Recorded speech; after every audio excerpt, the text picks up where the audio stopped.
Welcome back और खुश आमदीद सुबह सवेरे पाकिस्तान में। हमजा, आज एक बड़ी अच्छी बात ये भी थी कि जब मैं सुबह निकली ना घर से तो अब एक ज़माने के बाद मैंने देखा कि स्कूल वैन और उसमें दो बहुत प्यारी प्यारी सी बच्चियाँ जिन्होंने मास्क लगाए हुए थे माशाल्लाह, और वो जा रही थी अपने स्कूल। तो उससे ना एक ज़िंदगी का जब भी कोई बच्चा पैदा होता है ना तो कहते हैं ये इस चीज़ का पैगाम है कि खुदा अभी दुनिया से इंसान से मायूस नहीं हुआ। तो ये बच्चे जो है ना ये हमारी ज़िंदगी का सबसे खूबसूरत एलिमेंट होते हैं। लेकिन अभी जो अफसोसनाक इत्तलात आ रही हैं कुछ उनके हवाले से हम बात ना ऐड करते हैं यहाँ पे ताकि हमें मालूम हो सके कि अगला जो मरहला है वहाँ पर स्कूल खुलने के बारे में क्या नज़रसानी की जा रही है, कि उम्मीद है फैसलों पे या नहीं। हुआ ये है कि जिस चीज़ का खदशा था वही हुआ है। कोरोना वबा की वजह से तमाम तालीमी इदारे जो कि बंद रहे हैं 7 माह बाद खोल तो दिए गए, लेकिन SOPs पर अमल दरामद ना हुआ और शायद किसी ने कराया भी नहीं। बिल्कुल यही नतीजा है कि आप देखें तो सिंध में कॉलेजेस के 16 असातिज़ा कोरोना वायरस में मुब्तला हो गए। सिर्फ 2 कॉलेजेस की बात है, जिसके बाद सईद गनी साहब ने कहा था कि कॉलेजेस को बंद कर दिया गया। और एक बहुत बड़ी निजी यूनिवर्सिटी भी शायद बंद कर दी गई है ना, वहाँ पे भी बहुत सारे केसेस रिपोर्ट हुए। अब आप देखें ना, कोरोना SOPs पर अमल दरामद नहीं हो रहा था। सबसे ज़्यादा केसेस निकले हैं खैबर पख्तूनख्वा में। वो 16 ऐसे इदारे हैं जिनको बंद कर दिया गया है, लेकिन फराज सबसे ज़्यादा खैबर पख्तूनख्वा में निकलने का मतलब यह है कि खैबर पख्तूनख्वा में चेक रखा गया। पंजाब में कोई स्कूल नहीं निकला जिसको बंद किया गया। बिल्कुल। अब हम इस पे भी बात करेंगे कि चेक रखा गया तो इसलिए केसेस निकले या फिर केसेस ही इतने ज्यादा हैं या फॉलो नहीं किए गए प्रोसीजर्स, इसकी वजह से ये जो है मामला ऐसे हुआ है। गफलत है, कोताही है, लापरवाही है या फिर इफेक्टिव एफिशिएंट रिपोर्टिंग है।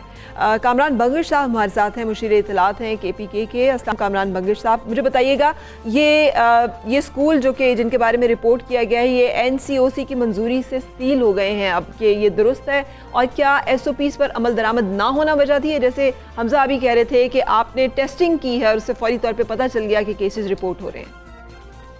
जी बिल्कुल, SOPs पर भी अमल दरामद नहीं हुआ। कुछ स्कूल से कुछ केसेस भी रिपोर्ट हुए, तो उस वजह से NCOC ने जो स्मार्ट लॉकडाउन की हमारी स्ट्रेटजी जो बड़ी सक्सेसफुल रही, उसी स्ट्रेटजी के ऊपर स्कूल्स की भी जो क्लोजर है उनका नोटिफिकेशन हुआ। और ये टारगेटेड जो क्लोजर है और टारगेटेड ओपनिंग है, हमारा ऑलरेडी जो स्कूल्स की ओपनिंग का तरीक़ाकार था वो भी यही था कि हम जो है इसको स्टैगर्ड करेंगे, मॉर्निंग और इवनिंग शिफ्ट्स में करेंगे और इस तरह जो स्टूडेंट्स की तादाद को कम करके हम वीकली भी सोच रहे थे। तो ये सारे ऑप्शन ज़ेर गौर थे। आज जो NCOC ने फ़ैसला किया वो उसी सिलसिले की एक कड़ी है कि हम एक तो जहाँ पे SOPs नहीं फॉलो होंगे ये एक्शन जाएगा, और अगर जहाँ पे केसेस पॉजिटिव आते हैं तो उनके बारे में भी यही फैसला होगा। और उनको भी ये भी बताइएगा कि कहा गया था कि सैम्पलिंग की जाएगी, खासतौर पर असातिज़ा के टेस्ट किए जाएंगे। कितने असातिज़ा के टेस्ट किए गए हैं, रिजल्ट्स क्या हैं, वो ज़रा शेयर कर दीजिएगा। देखें, एक तो हमारे जो स्कूल्स की तादाद है वो बहुत ज़्यादा है। आपको इस बात का इल्म होगा कि इतने ज़्यादा टेस्ट कंडक्ट करना ये किसी भी गवर्नमेंट के लिए पॉसिबल नहीं है। इवन जो तरक्की याफ्ता ममालिक हैं वहाँ पे भी सब लोगों के टेस्ट्स नहीं हो सकते, ना सब स्टूडेंट्स के, ना सब टीचर्स के। लेकिन जो रैंडम सैम्पलिंग होती है उससे आपको एक ओवरऑल पिक्चर समझ आ जाती है। तो हमारी रैंडम सैम्पलिंग का एक साइंटिफिक तरीकाकार है जिसके तहत असातिज़ा की टेस्ट्स होते हैं और फिर उसी हिसाब से जो है प्रोजेक्शंस होती है और हम जो है उसी हिसाब से। जी कामरान बंगिश साहब, एक और चीज़, 23 तारीख के बाद से दूसरे मरहला जो मरहलावार खोलने की बात की गई थी, तो दूसरा मरहला जिसमें 6ठी से 8वीं क्लास के तलबा और तालिबात जो हैं वो स्कूल वापस आने थे, तो अब उस फैसले पे नज़रसानी की जाएगी या उनके लिए फ़ैसला जो है वो इसी तरह से है कि नहीं वो आएंगे जितने मर्जी केसेस रिपोर्ट होते रहें? जी अभी तक तो वही पुराना डिसीजन इंटैक्ट है। अगर तो कोई मेजर खुदा न खास्ता कोई वाक़या पेश आता है या मेजर केसेस में स्पाइक आता है तो उसको रिव्यू किया जा सकता है। अभी तक जो ओरिजिनल डिसीजन है NCOC का कि 23 तारीख से 5वीं और से लेकर 8वीं जमात तक के बच्चों को और स्टूडेंट्स को अलाउ किया जाएगा, और फिर जो बिल्कुल प्राइमरी के जो हमारे स्कूल्स हैं क्लास 5 तक उनको 30 तारीख और 1 से जो है खोला जाएगा। तो अभी तक वो डिसीजंस इंटैक्ट है, लेकिन हम ओवरऑल सिचुएशन को देख रहे हैं और फिर डिसीजंस को अकॉर्डिंगली हम उसी ठीक है। 4 रोज आज हो गए, तो रिव्यू कब तक कर लिया जाएगा, कब तक पता लग जाएगा कि स्कूल खुल रहे हैं नहीं खुल रहे? छोटे बच्चे हैं, उसके बाद तो प्राइमरी के बच्चे भी आने। जी हम ना सिर्फ खैबर पख्तूनख्वा हुकूमत बल्कि सारे सूबे और वफाकी हुकूमत हमारी इस सिलसिले में बहुत ज़्यादा सीरियस है। इसी वजह से आपने देखा कि हमने बहुत बड़ा प्रेशर लिया। खैबर पख्तूनख्वा में जो प्राइवेट एजुकेशन नेटवर्क है उन्होंने बहुत प्रोटेस्ट किया हमने उस प्रेशर को बर्दाश्त किया, हमारे ऊपर और मुख्तलिफ़ जगहों से काफ़ी प्रेशर्स आई। हम अपने बच्चों की जो ज़िंदगियाँ हैं उनके ऊपर किसी किस्म का रिस्क नहीं ले सकते।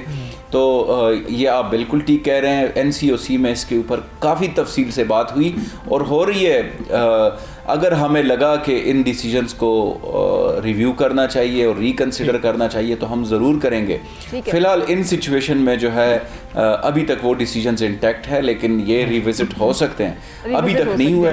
अगर तो स्पाइक आता है खुदा न खास्ता केसेस में और इस तरह के बाकी स्कूल से रिपोर्ट्स आना शुरू हो जाती है जहाँ पे SOPs भी नहीं फॉलो हो रहे या वहाँ से केसेस रिपोर्ट होते हैं, तो ये रिविज़िट हो सकता है। ना सिर्फ खैबर पख्तूनख्वा हुकूमत बल्कि NCOC का जो फोरम है वहाँ पे कलेक्टिव विजडम के साथ डिसीजंस लिए जाते हैं। बहुत अच्छी बात है कामरान मगर साहब। एक चीज़ जो मैं बहुत ज़रूरी जानना चाह रही हूँ वो ये है कि पहले भी ट्रैकिंग, इफेक्टिव ट्रैकिंग जो है वो बड़ी कामयाब रही थी। यानी आपने एक पेशेंट आइडेंटिफाई किया है तो आपने ट्रैक उसकी हिस्ट्री, ट्रैवल हिस्ट्री, उसकी फैमिली, तो अब ये बच्चे अगर आइडेंटिफाई हुए हैं कि वो या फिर असातिज़ा, तो उन इलाकों में स्मार्ट लॉकडाउन भी किया जाएगा, उन फैमिलीज़ को भी फिर जो है उसी तरह से करंतना में रखा जाएगा। क्या उसके बारे में मेजर्स जो है वो गवर्नमेंट ले रही है ताकि इस पर काबू पाया जा सके? देखें, खैबर पख्तूनख्वा हुकूमत ने ही माइक्रो स्मार्ट लॉकडाउन की स्ट्रेटजी सबसे पहले अपनाई और वो बड़ी सक्सेसफुल रही। हमें जो हॉट स्पॉट्स हैं उनकी आइडेंटिफिकेशन NCOC से होती है कि ये पोटेंशियल हॉट स्पॉट्स एरियाज़ हैं जिस पे केसेस रिपोर्ट होते हैं। तो हमारे पास जो एरियाज़ रिपोर्ट हो रहे हैं वहाँ पे माइक्रो लॉकडाउन और स्मार्ट लॉकडाउन जारी है। अभी पिछले हफ्ते आपने देखा तकरीबन 16 इलाकों में जो है वहाँ पे भी माइक्रो स्मार्ट लॉकडाउन हुआ। तो ये सिलसिला जारी है। ये हमें जो पोटेंशियल हॉट स्पॉट्स हैं ये NCOC की तरफ से और फेडरल गवर्नमेंट का जो साहब, बहुत शुक्रिया आपका। खैबर पख्तूनख्वा की जो सूरत हाल है उन्होंने बताया, उन्होंने कहा कि रिव्यू किया जा सकता है, लेकिन अभी तक के मुताबिक जो अगला मरहला है वो हम बहुत तेजी से अगले सूबे की तरफ चलेंगे, इसलिए कि वहाँ पर हमें मालूम, हम पूरे पाकिस्तान का आपके सामने एक सूरत हाल पेश करना चाह रहे हैं। वज़ीर तालीम सिंध सईद गनी हमारे साथ है। अस्सलाम वालेकुम सईद गनी साहब, ये बताइएगा सिंध में क्या सूरत हाल है सर? SOPs पे अमल दरामद की और उसके बारे में जो आपने रैंडम टेस्टिंग करनी थी वो सारा सिलसिला बखूबी जारी है? वहाँ पे केसेस रिपोर्ट तो नहीं हो रहे? SOPs पे अमल दरामद 100% तो बिल्कुल नहीं है, मैं ये दावा बिल्कुल नहीं कर सकता हूँ। कई स्कूल्स हैं जो बहुत प्रॉपर तरीके से कर रहे हैं, कई स्कूल्स में आप कहें कि दरमियाने दर्जे की सूरत हाल है, कुछ स्कूल ऐसे भी हैं जहाँ पर वायलेशन भी हो रही है। और इसीलिए कल हमने 4 स्कूल को सील किया था जी। और जो टेस्टिंग की बात है, टेस्ट बिल्कुल हो रहे हैं और हमने 12 सितंबर से टेस्ट शुरू किए हैं। और कल शाम जो मैंने रिपोर्ट ली तो तकरीबन कोई 13,500 के करीब टेस्ट हम कर चुके हैं जो ये तालीमी इदारों से वाबस्ता लोग हैं उनके। और जो रिपोर्ट्स हमारे पास आ चुकी थी वो तकरीबन कोई 2,500 से ज़ायद की थी, जिसमें 88 लोग जो हैं वो पॉजिटिव हैं, जिसमें टीचर्स भी हैं, नॉन टीचिंग स्टाफ भी है और कुछ इदारों के स्टूडेंट्स भी हैं। ठीक है सईद गनी साहब, अगला मरहला आना है, क्या उसको सिंध हुकूमत रिव्यू कर रही है? मुर्तज़ा वहाब साहब हमेशा इसका जिक्र भी करते रहे, उन्होंने ट्वीट भी किया था। क्या आप इस फैसले को रिव्यू कर रहे हैं? कुछ सोच रहे हैं कि अगला मरहला अभी शुरू ना किया जाए, 6ठी से 8वीं तक के बच्चे अभी ना बुलाए जाएं? देखें, अभी तक जो पॉजिटिविटी रेट आ रहा है हमारे पास वो 2.5% है। और जिस तरह मैंने आपको बताया ना, तो 13,000 से ज्यादा हम टेस्ट कर चुके हैं, रिपोर्ट्स अभी पेंडिंग हैं, कोई 10,000 की रिपोर्ट्स अभी आनी है हमारे पास। अगर यही 2.5% का हम रखते हैं तब भी 250 या 300 के करीब पॉसिबिलिटीज हैं कि लोग पॉजिटिव निकलेंगे और ये नंबर छोटा नहीं है। अच्छा, ये इसलिए ज्यादा संजीदा मसला होता है कि ये किसी एक जगह से, किसी एक इलाके से नहीं होते हैं, मुख्तलिफ स्कूल हैं, मुख्तलिफ कॉलेजेस हैं और उसके बाद जिन लोगों के टेस्ट के पॉजिटिव आते हैं वो मुख्तलिफ इलाकों में रहते हैं जी।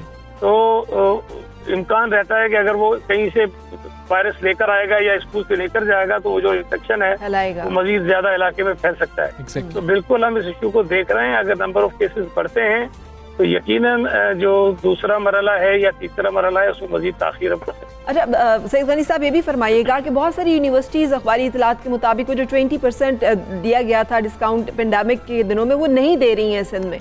आप इसके बारे में कोई कुछ इकदाम कर रहे हैं? जी, मैं एक तो वाज़ेह कर दूं कि क्योंकि मेरे पास जो डिपार्टमेंट है उसमें मेरे पास कॉलेज और यूनिवर्सिटीज नहीं है, बस नहीं है। लेकिन उसके बावजूद भी अगर किसी को शिकायत है और कोई इदारा ऐसा कर रहा है तो हमारे पास तो कानून मौजूद है। बेसिकली जो हमने कोविड से रिलेटेड एक कानून बनाया है उसमें ये प्रोविजन है कि तमाम तालीमी इदारों को 20% की रियायत देनी है। ठीक है, तो उन एनी केस उनको देनी है, अगर कोई नहीं दे रहा हम उसके खिलाफ कार्रवाई करें। जी ठीक है, खिलाफ बिल्कुल कार्रवाई सही। की ये जाएगी। बहुत अच्छी बात है कि उन्होंने कहा कि हालांकि उनकी जुरिस्डिक्शन है लेकिन इसके बावजूद वो उसको करेंगे। हम इसी यही सवाल जो हैं वो पंजाब के जो सूबाई वज़ीर वज़ीर तालीम तालीम हैं उनकी सामने भी रखेंगे। मुराद राज हमारे साथ हैं। अस्सलाम वालेकुम मुराद राज साहब। और जो सवाल है वो ये है कि कुछ स्कूल सील करने का फैसला हुआ, पंजाब में भी स्कूलों में केसेस निकले हैं, आज तक की अपडेट क्या है? पंजाब में भी क्या कोई स्कूल सील हुआ? कुछ इस मामले पे गौर किया जा रहा है बंद करने के, स्कूल्स जो है ना खोलने के बारे में? नहीं हुआ। मैं कल लाहौर में भी मैं डिफरेंट स्कूल्स में जाता रहा हूँ, फिर मैं कल नहीं सॉरी परसों, और कल मैं फिर बिहाड़ी में भी फिरता रहा हूँ स्कूल्स के अंदर। तो SOP तो बड़ी अच्छी तरह फॉलो हो रहे थे, मगर देखें ये हमने पहले भी कहा था कि डे टू डे सिचुएशन है और वीक टू वीक सिचुएशन है, और देखा जाएगा अगर कहीं पे भी अगर केसेस स्पाइक करते हैं तो we will have to monitor it and shut it down right away. तो इसलिए ये तो डे टू डे सिचुएशन और वीक टू वीक। ठीक है मुराद साहब, SOPs पर अमल हो रहा है ये आप कह रहे हैं, लेकिन वो मैकेनिज्म क्या है जिससे चेक किया जा रहा है कि SOPs पर अमल दरामद हो रहा है कि नहीं हो रहा? वो मैकेनिज्म बता दीजिएगा। देखिए जी, मैं पहला दिन जो 15 का था, मैं सारा दिन लाहौर में पब्लिक और प्राइवेट दोनों स्कूल्स में गया हूँ, और कल मैं बिहाड़ी में था और उधर मैं स्कूल्स में गया हूँ। तो मास्क भी बच्चों ने पहने हुए थे, क्लासों में अटेंडेंस भी 50% थी, टेम्परेचर भी लिया जा रहा था, सैनिटाइजर भी यूज कर रहे थे। सो जितनी भी मैं बड़ा खुश था कि टीचर्स ने बड़ी एफर्ट की हुई थी और स्कूल्स ने बड़ी एफर्ट की हुई थी उन SOPs पे अमल दरामद करने की। सो अब देखते हैं आगे, देखें सिचुएशन तो आगे और स्टूडेंट्स बढ़ते जाने हैं, और अभी देखते हैं कि किस तरह स्केड्यूल को आगे लेके चलना है। ये तो डे टू डे का है। हमें ये लग रहा है कि मतलब आप भी पॉजिटिव हैं, रिव्यू नहीं करने के इस फैसले को, अभी कोई इस तरह की सोच नहीं पाई जा रही है। तो ऐसा ही है कि 23 को और 30 को जो मरहलावार स्कूल खुलने हैं वो खुलेंगे और उसके बाद देखा जाएगा एक दफ़ा कि फिर क्या रिस्पॉन्स आता है। Is it so? और दूसरा, टेस्ट किए जा रहे हैं? देखिए अभी जो स्केड्यूल बनाया है हम तो अभी उसी स्केड्यूल पे हैं, मगर डिस्कशन जो है वो हर रोज इस पे जारी है कि 23 को आगे खोला जाएगा कि नहीं खोला जाएगा। फिलहाल वही डेट है, मगर अगर कोई सिचुएशन बीच में चेंज होती है या सिचुएशन कहीं ना कहीं पे हमें पता लगता है कि खराब हुई है, तो ऑब्वियसली उस जगह को उस वक्त नहीं खोला जाएगा। मगर आप एक जगह की वजह से सारी जगह नहीं बंद कर सकते। ये आइसोलेटेड केसेस होंगे जहाँ पे भी हुए, और आइसोलेटेड जगह। ठीक है मुराद साहब, टीचर्स की सैंपल टेस्टिंग का कहा गया था कि सैंपलिंग जो की जाएगी वो असातिज़ा के टेस्ट से की जाएगी, क्योंकि सब बच्चों के टेस्ट नहीं किए जा सकते हैं। क्या कुछ असातिज़ा के टेस्ट किए गए हैं कोरोना, और अगर किए गए हैं तो रिपोर्ट्स आ गई, क्या नतीजे हैं? नहीं, देखिए हमने बिल्कुल भी नहीं कहा था कि टीचर्स के टेस्ट होंगे। हमने कहा था जहां पे, क्योंकि हेल्थ डिपार्टमेंट के हम बहुत क्लोजली काम कर रहे हैं, तो जहां पे हमें पता लगा कि कोई स्पाइक आ रहा है वहां पे जाके रैंडम टेस्टिंग होगी, टीचर्स की भी और स्टूडेंट्स की भी। तो उन दोनों की जहां पे हमें रिपोर्ट आएगी, जिस तरह केसेस भी बढ़ गए हैं, फॉर एग्जाम्पल किसी डिस्ट्रिक्ट के अंदर, किसी तहसील के अंदर, कहीं ना कहीं जहां पे हमें पता लगेगा कि केसेस बढ़े हैं, वहां पे जाके रैंडम टेस्टिंग की जाएगी, टीचर्स की भी और स्टूडेंट्स की भी। और फिर उस लिहाज से अगर जगह को हमने बंद करना हुआ तो विल क्लोज इट डाउन। अच्छा, मैं तो वही पेरेंट्स वाला सवाल जो कि हर पेरेंट की इस वक्त जो है वो कंसर्न है कि हुकूमत ने जब दिया था 20% डिस्काउंट पेंडेमिक के दिनों में, तो मुकम्मल फीस वसूली की शिकायत आई हैं उन दिनों में भी। उसके बारे में क्या इकदाम किए जा रहे हैं? और दूसरा ये भी फरमाइएगा कि बहुत सारे स्कूल्स ये भी रिपोर्ट हुए हैं कि वो एक्स्ट्रा ले रहे हैं कि मास्क या कुछ चीज़ों के एक्सपेंस। तो आप तक भी इस तरह की इतलात पहुंची, और ऐसे स्कूल्स के खिलाफ क्या कार्रवाई की जाएगी? सर, ये 20% वाला अब खत्म हो गया, अब 20% वाला नहीं है, क्योंकि स्कूल खुल गए हैं। जो 20% वाला था वो हमने 95% केसेस जो हैं सारे हल कर दिए थे। मैं कहूँगा बल्कि 99% केसेस हल कर दिए थे जो हमारे पास आए थे, और ड्यूरिंग द ये 6 महीने जो हमने बंद रखा है। जी ठीक है मुराद साहब, बहुत शुक्रिया, आप हमारे साथ मौजूद थे। और पंजाब की क्या वो उन्होंने हमें बताई। अगले लेकिन वालिदैन को बहुत इस बारे में विजिलेंट रहना है, क्योंकि हुकूमत तो अपने तौर पे इकदाम ले रही है, लेकिन वही हमारी रिक्वेस्ट वही है जो कि हुकूमत भी बार बार कर रही है कि बच्चे, जैसे मैंने कहा, सुबह मास्क पहन के जा रहे थे, हाथ साफ करते रहें, खुद आप कोशिश करें कि बच्चे जो है महफूज हैं, क्योंकि स्कूल तो भेजना पड़ेगा, हमें तालीमी साल तो मुकम्मल करना ही पड़ेगा। बिल्कुल फरा, अगले मामले की तरफ चलते हैं। तो साबिक वज़ीर आज़म या नवाज शरीफ के सितारे जो हैं वो मुसलसल गर्दिश में, अल-अज़ीज़िया और एवनफील्ड रेफरेंस में उनके नाकाबिल ज़मानत वारंट गिरफ्तारी जो जारी किए गए थे, अब वो बरतानिया इरसाल कर, और दफ्तर खारजा जो बरतानिया में हाई कमीशन के जरिए वारंट की तामील का हुक्म दे दिया गया है।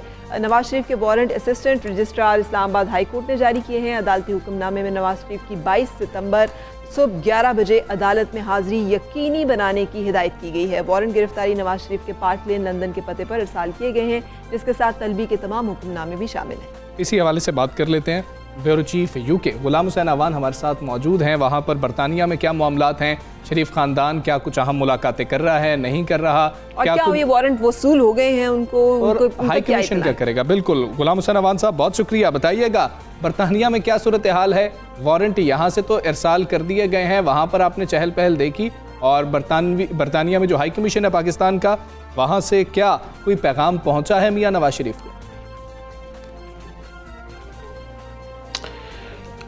बहुत शुक्रिया आपका हमजा। मैं आपको बताऊं कि यहाँ पर एक बड़ा स्ट्रेट फॉरवर्ड सा तरीका होता है कि जब पाकिस्तान से जब वारंट जो है वो हाई कमीशन पहुँचाए जाते हैं, तो उन्होंने सिर्फ मैं कहूँगा एक पोस्टमैन का किरदार अदा करना होता है कि वो वहाँ से जो वारंट है वो लेकर किसी भी मुतलका फरीक, जैसे कि साबिक वज़ीर-ए-आज़म मियां नवाज शरीफ, उनका घर एवन फील्ड है, वहाँ पर जाके जो है वो वारंट दे दें, और जो भी उनका कोई घर का फैमिली फ़र्द हो या कोई मुलाज़म हो, उनको वो जो है वो वारंट रिसीव कर लेगा। बस इससे बढ़कर जो है वो कुछ नहीं है।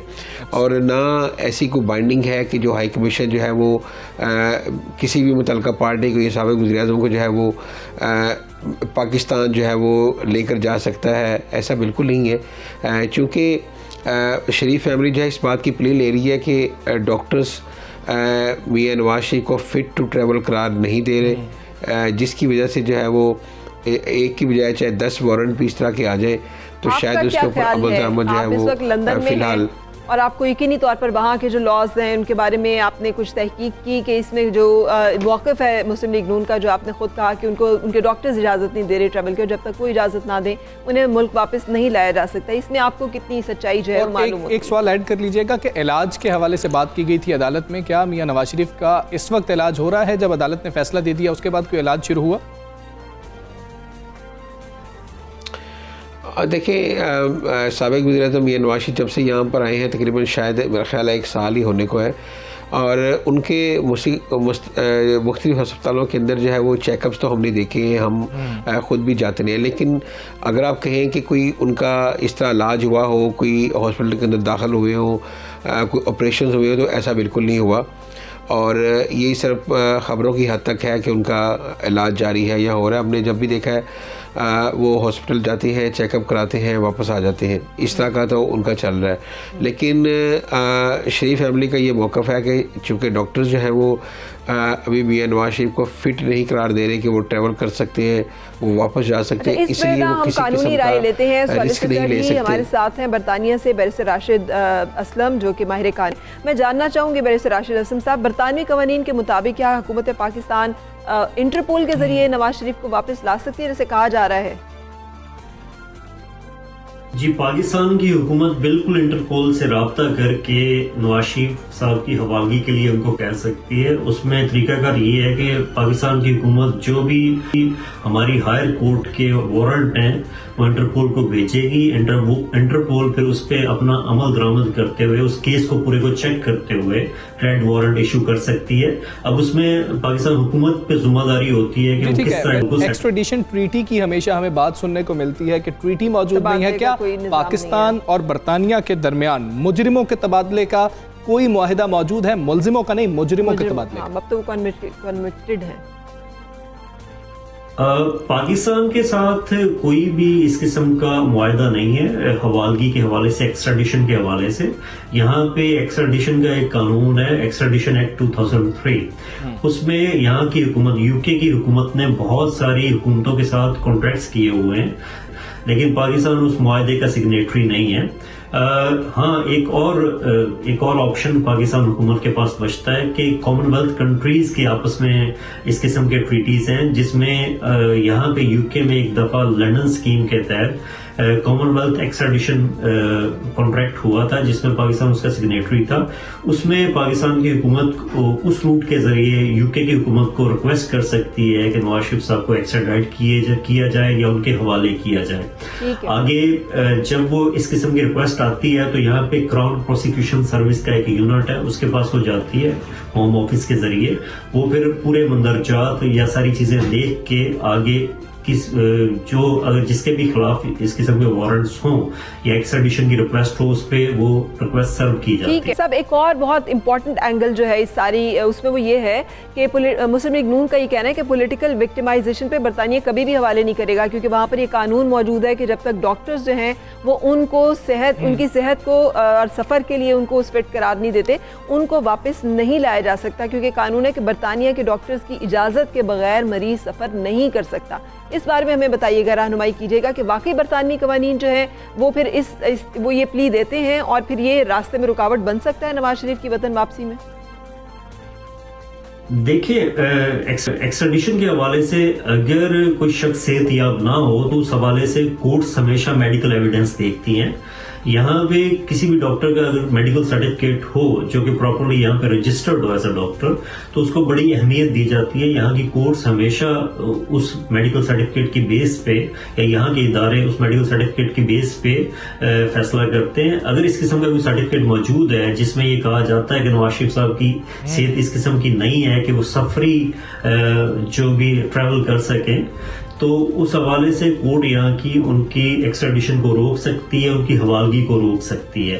ये एक बिल्कुल एक वैलिड एविडेंस होती है जिसकी बेस पे बहुत सारे माजी में भी केस हुए जिसमें होम ऑफिस यहाँ से लोगों को रिमूव करना चाहता है। बैरिस्टर साहब हमारे साथ मौजूद थे, राशिद अस्लम साहब बहुत शुक्रिया आपका।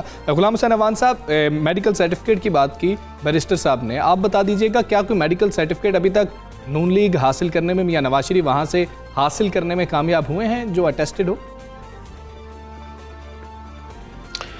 जी बिल्कुल, मियां नवाज शरीफ के जो फैमिली डॉक्टर हैं डॉक्टर लॉरेंस, वो मुतअद्दिद बार जो है वो सर्टिफिकेट जारी कर चुके हैं जो कि शायद पाकिस्तान की अदालतों में पेश किए जा रहे हैं, जिसमें ये कहा जा रहा है कि कोविड-19 की वजह से चूँकि बरतानिया के अंदर इन जनरल जो है वो बहुत सारे जो ऑपरेशंस हैं, बहुत सारे जो इलाज हैं वो डिस्ट्रप्शन का शिकार थे, लोगों के इलाज नहीं हो सके और जिसकी वजह से जो है मियां नवाज शरीफ का भी जो ऑपरेशन है वो डिले का शिकार है और वो अब किसी भी वक्त जो है वो ड्यू है और हो सकता है। और यही रिपोर्ट्स के अंदर भी कहा जा रहा है और अभी भी हमारी शरीफ फैमिली के ज़रिए से 2 रोज़ पहले बात हुई थी तो उनका भी यही कहना था कि डॉक्टर जो है वो अभी तक इस बात पर है कि मियां नवाज शरीफ का ऑपरेशन के बगैर। बहुत शुक्रिया आपका गुलाम हुसैन अवान साहब, आप यूके से हमारे साथ मौजूद। जी बिल्कुल, बहुत शुक्रिया। अच्छा जी, सो अब हमने बात करनी है एक और बहुत अहम खबर के बारे में, लेकिन पहले एक ब्रेक लेते हैं पहले।